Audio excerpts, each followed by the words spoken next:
Hello guys, good afternoon once again. We're still now in nandito pa rin tayo sa ating Wonders Kingdom Planet. Nandito tayo sa Wonders Planet guys, okay? Dito puno ng mga kabalaghan, puno ng himala, at puno ng kasayahan. Huwag na kayong magpatumpik-tumpik pa. Pindot na. But anyway guys, shout out sa ating mga OFWs scattered around the world, no? Andito sila sa under the sun. Okay? So, kahit saan dako, sa ilalim ng araw, shout out sa inyong lahat, mga ka-favorito kong mga viewers. Ano man ang inyong mga ginagawa ngayon, patuloy sa inyong mga gawain. At ang mga pagpapala at pagnubay ng Diyos ay patuloy na nakasubaybay sa inyo. So guys, shout out sa may mga ano nga pala natin, batiin natin yung may mga birthday today. Ano ba ngayon ay March 15. March 15. March 15, 1621. In Macart. With Magellan discovered.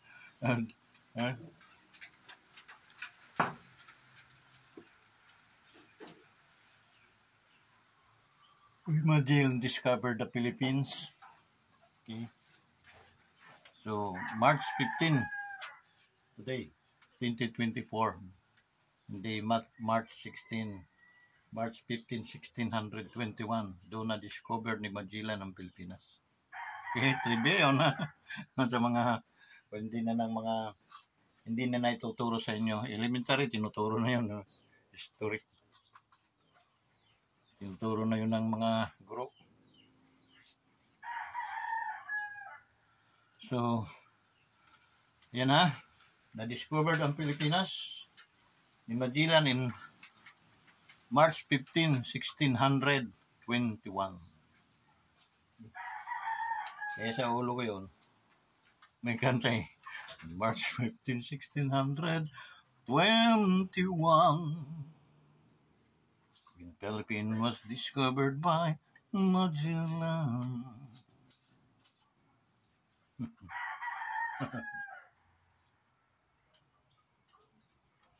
Guys, na-discover ng Pilipinas in March 15, 1621. Okay? So, dito may kasama tayong mga pag-aaral din kasi. The smallest fish of the world, Pandaca pygmea, yung kanyang scientific name. Pandaca pygmea, the smallest fish of the world. So, tandaan niyo yun, no? Pwede nyo i-ano yan sa and then kung mali ako, nagkakamali kayo, tama yun. The smallest fish of the world is Pandaca pygmea. Yan, no? Elementary pa lang, naituro na sa amin yun. Okay? And then meron akong bibitawan sa inyong mga proverbs, no? It's better to have a single centavo than to have a stolen piso.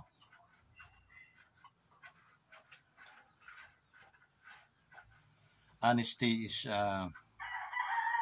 the source of life of the human being. If you are a liar, you're dead one.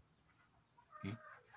So, take note, no, sa mga naglalay, sa mga lalo na sa nangyayari ngayon sa ating bansa, no? Daming mga nagtitestify. Sana may doon yan dapat ang gawa ng batas na mag-testify ka tama. Okay? Yung tama. Testify na mayroong yung katikasan, na mayroong kang ano sa sarili, no? Natiwala sa sarili na totoo yung iyong mga pinagtitestify. Show yourself, huwag kang mahiya. And then sa mga pag-aaralan yung mga salita, hindi dapat niyo sinusulat. Nasa mind na ninyo yan at heart. Okay? So yun.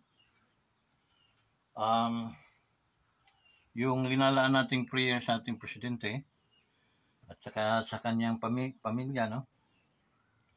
Kahit 5 to 10 seconds lang, magbigay tayo ng pugay o panalangin sa ating Pangulo na everything is all right. Okay? Hindi po magandang nangyayari ngayon, guys, kasi kahit saan mong silipin, okay, parang hindi maganda dahil unang-una yung kaya napapagsabihan ang ating Pangulo na nabudol sila dahil ang mga kakampi niya noon ngayon ay kalabanan niya. So sana hindi ko maurok, pero wala namang imposible sa Diyos. Through sa ating mga panalangin ay nakikita natin na mag-humble ng self ang ating Pangulo, and then he asks forgiveness unto the Lord of what happening today. Yung mga dati mga kakampi niya, mga tumulong at mga kadikit niya nung hindi pa siya presidente, nangungumpanya pa lang, ngayon ay hinahabol na ng kanyang gobyerno. So anong kahulugan nun? Okay? Ano yung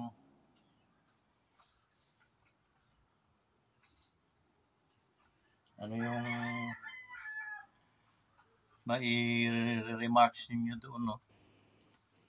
So na mga kaibigan mo dati, kampi mo, ngayon ay inuusig mo. So hanggang kailan lilinaw ang lahat, hanggang kailan mamumulat sa katotohanan. Okay?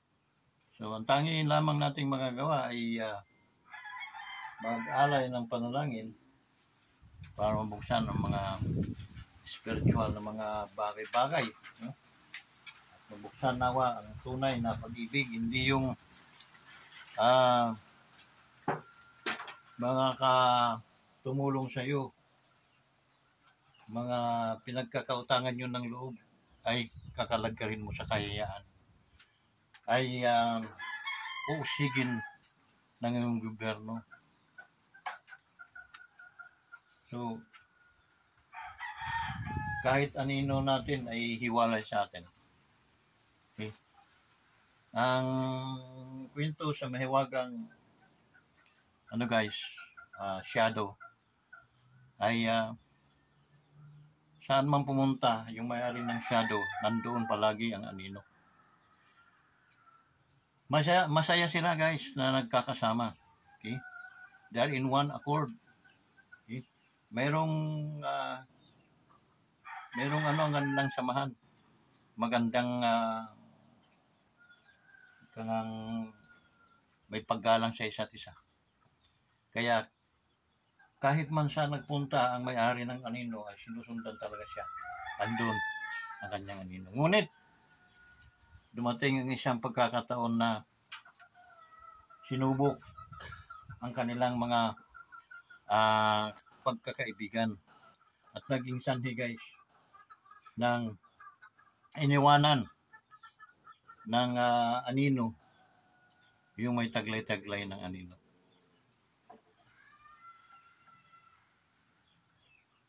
Kaya iniwanan sila. Kaya nangyari, hindi na sila magkasama. Nagtataka ngayon yung may anino. Nasaan ka na?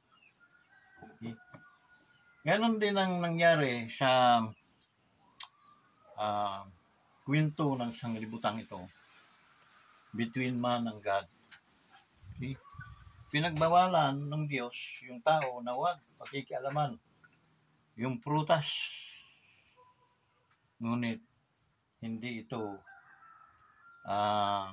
binalibahala ng tao. Siya'y kumain hanggang sa natuklasan nila yung malisya sa kanilang sarili. Okay? At doon nagkaroon ng separation between God and man. Sinumpa ng Diyos ang tao, pati rin yung hayop na nag-udyok doon sa tao para labagin at lapastanganin ang utos ng Diyos sa sangkatauhan. Ang nangyari guys, nagkaroon ng separation between God and man.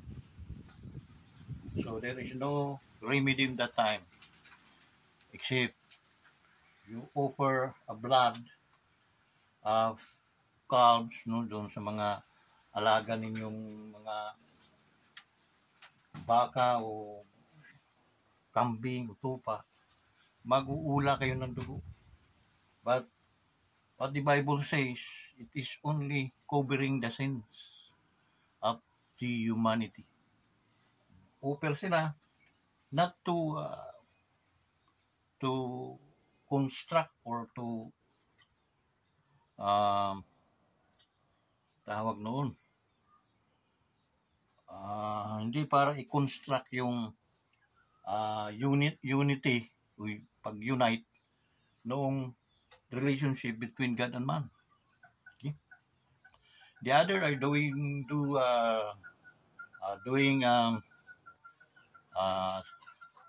religion. Maybe sa isip nila, isa sa paraan para ma-connect nila ang sarili sa Diyos. Ngunit doesn't happen, no? Hindi rin umipikto. Okay? Until the such time come that God offer His Son, okay, to connect the relationship and to have a salvation of the human race. That's why in John 3:16 it says that for God so loved the world that He gave His Son, that whosoever believe on Him should not perish but have an everlasting life. And that's the only remedy that God and man having a relationship once again, okay, through Christ Jesus. Okay. There is no other name who gave the assurance of salvation, restoring the relationship between God and man. It's only Jesus. It says, I am the way, the truth, and the life. That no one come unto the Father except by me. So, hindi kayo makakarating sa aking Ama maliban lang kung kayo idadaan sa akin. I am the only way, the truth, and the life. No other than. There is no head of the cow. There is no, sino mga santo-santo dyan, no? Pinaniniwalaan natin. O mga mga ginawa ng tao. Hindi daw yun. Okay? But it is only Jesus. What the Bible says. The salvation under the name of Jesus. If you believe that Jesus Christ is Lord and Savior, then you shall be saved, guys. Okay?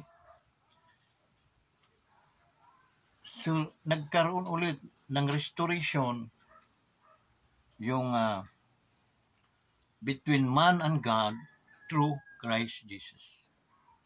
His only Son offered to the world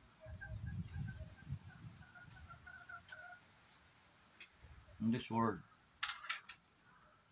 not only to cover your sins, but to banish your sin forever. Okay? Hindi sinabi ng Lord na kung kayo ay maniwala sa akin ngayon, ligtas kayo, bukas hindi na. It is even ang dumi mo ay sindumi ka. Noon ang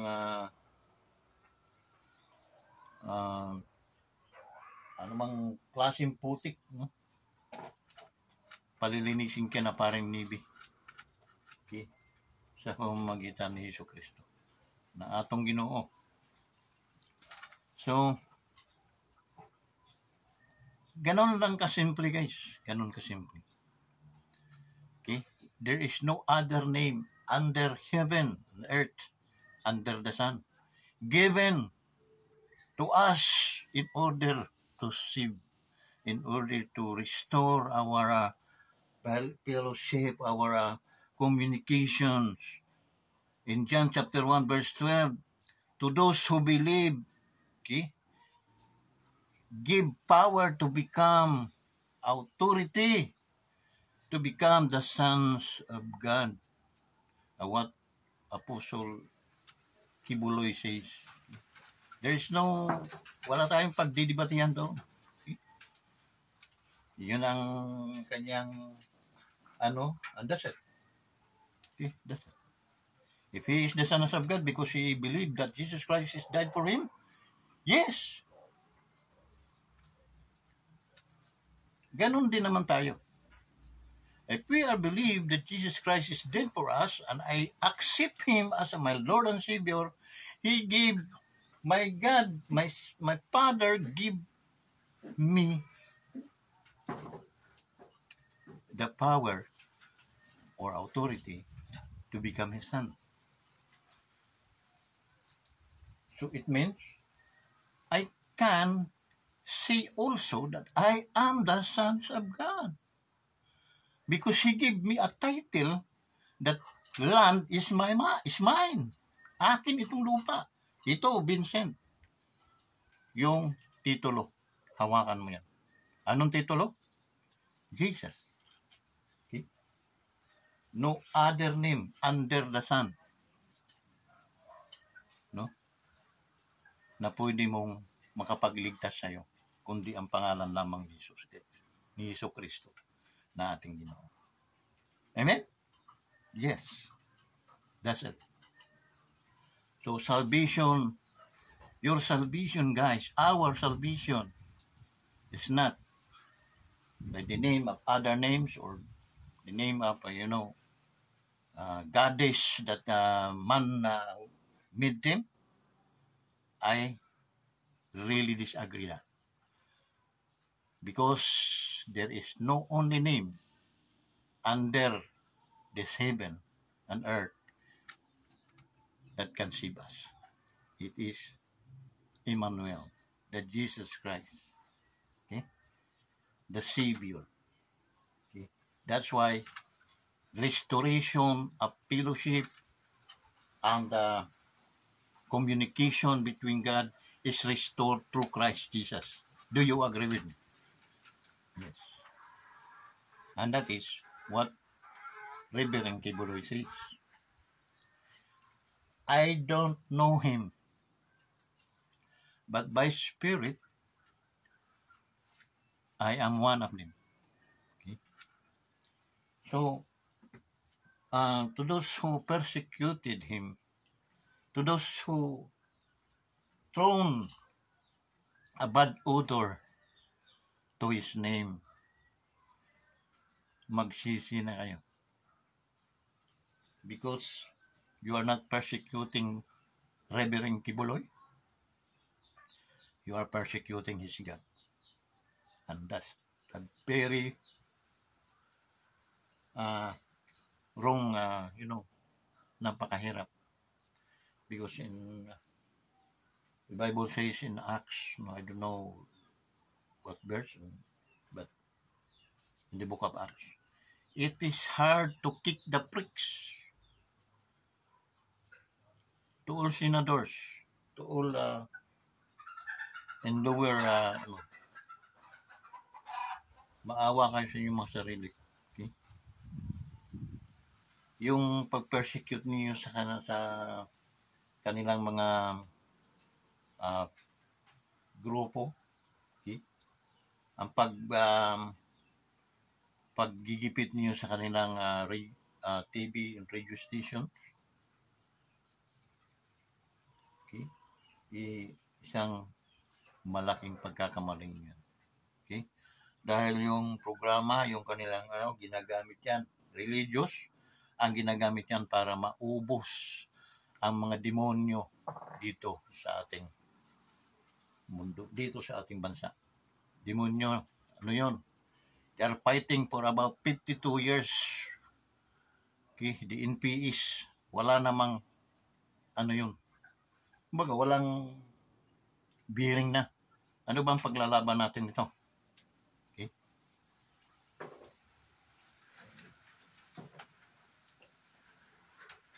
So, yun, no?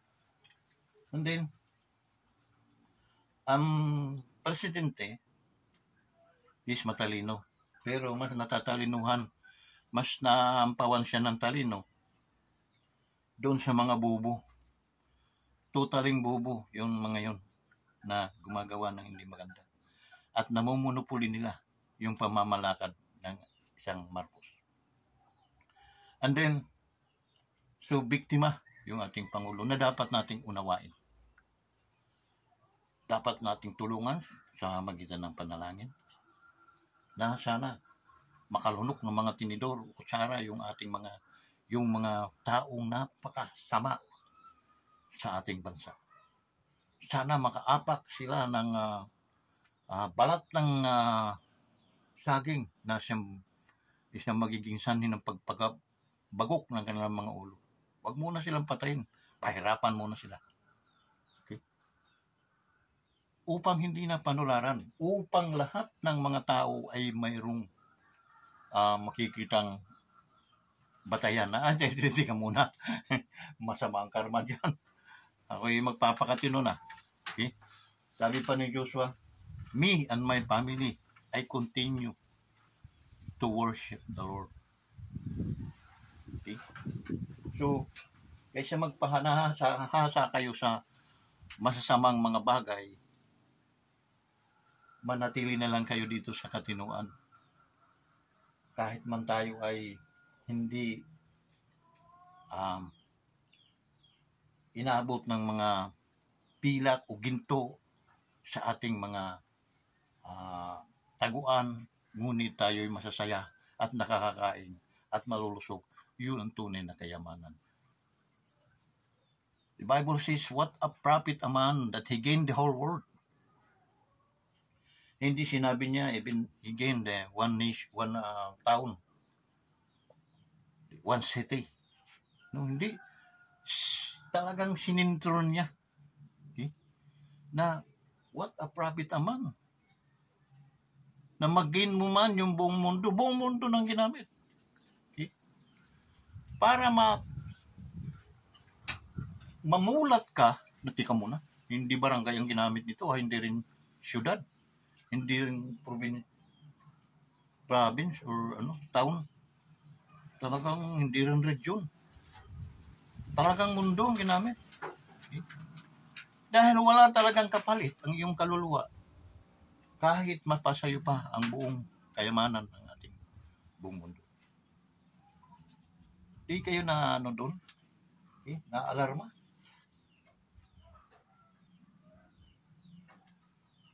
So guys,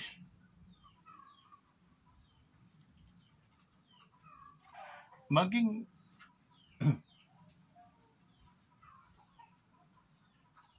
the reason why bakit nagkaroon tayo ng parusa ng bumaha ang buong mundo, ang buong daigdig natin. Okay? At di nyo ba na din yung sinunog ng Diyos yung Sodoma Gomora? Sa sobrang sama na ng mga tao. And this generations na nakikita ko, parang mas malala pa tayo sa mga taong gumagawa ng kasalanan ng araw. Bakit? Ang mga matitinong tao ay siyang pinipersecute today. At yung mga magnanakaw at mga siraulo ang siyang namamayagpag sa ating mundo. Kung ikaw kaya ang Panginoon, di mo kaya ito gugunawin? Hindi ka kaya maiinis? Ano nangyari sa Sodoma Gomora? Sinunog niya, guys. Nagliliparan ng mga apoy. There is a history, no? Mayroong mga kwento akong na-research na isang bulkan doon sumabog noon at ang pointing ng doon sa syudad. Kaya nasunog talaga yung syudad. So it is impossible? Impossible, di ba? Pero nothing is impossible by the power of God. Okay? Sa sobrang galit, pinabahanan niya yung ating mundo. Sa sobrang galit, pinaulanan ng apoy. Sodoma Gomora.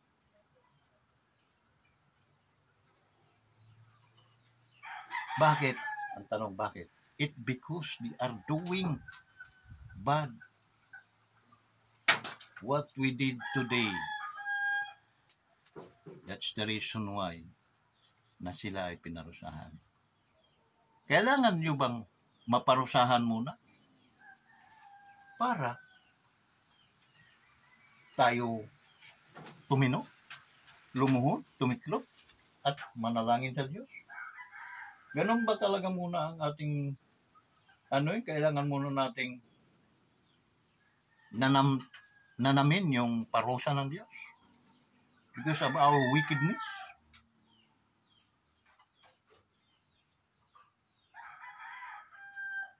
This is the time that manalangin tayo at humingi ng kapatawaran sa Diyos at huwag nang lumingon pa sa kasalanan. And huwag na nating sayangin pa ang mga panahon. You need to redeeming the time.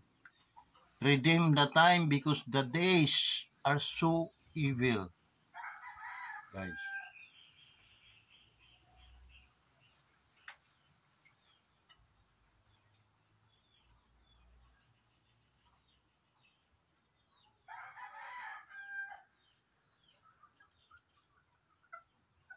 Ganun na lang ba sa isang kapiranggot na kaligayahan kung totoo man yung mga pinagsasabi nyo? Okay? Babagsakin nyo yung pinaghirapan na pananampalataya ng isang tao. Hindi ko naman inaanuhan yung pagkakamali kung mayroong pagkakamali ni Pastor Kibuloy. Kasi nung araw mayroon na rin ganyan.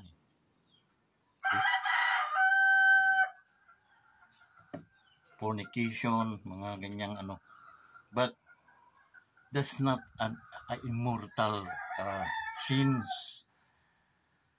Wala naman tayong mayroong mali ito.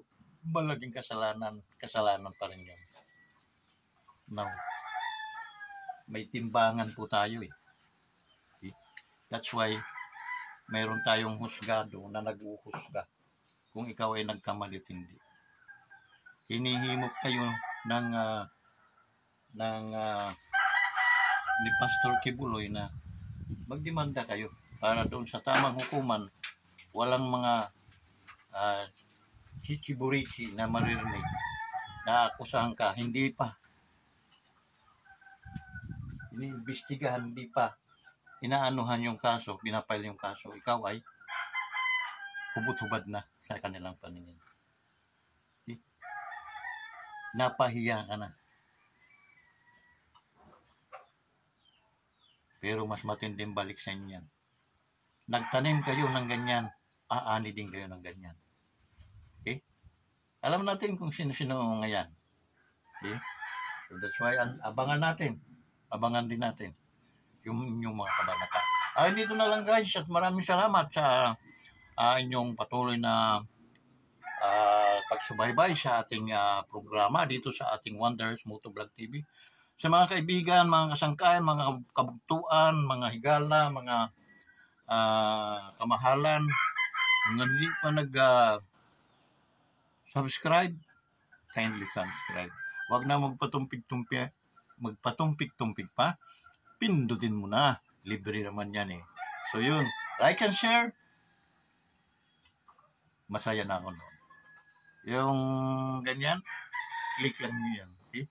And then, kung magsasubscribe kayo, huwag nyong kalilimutin yung notification bell kasi nanonotify kayo once na pinindot niyo yun at yung all ang inyong pipindutin. So maraming salamat at magandang hapon sa inyong lahat. Patnubayan kayo ng Diyos. Bye-bye.